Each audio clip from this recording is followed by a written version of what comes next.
let us keep on going.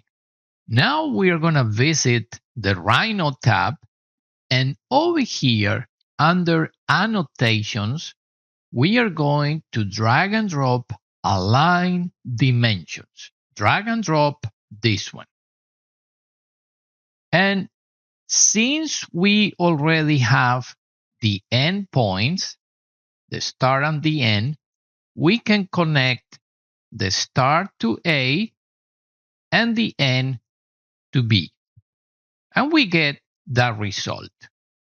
We can offset where the location of that dimension is at this moment. So we can type minus 2.0 dot dot 2.00. Let's set it to 2 decimal places.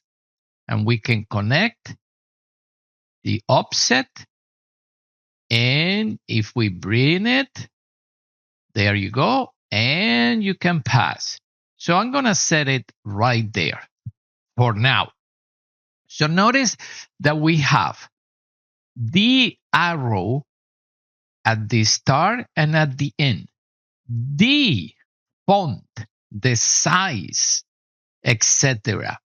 And we are going to see those components after this one. But I want you to see this. If you right click, you can say hide and use parameters.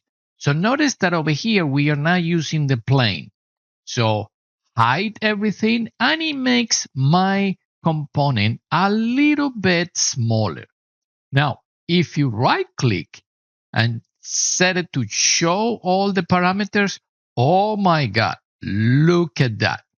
So we can control the settings of the dimensions, the settings of the arrows, the units, etc. So after this one, we're going to see the arrows.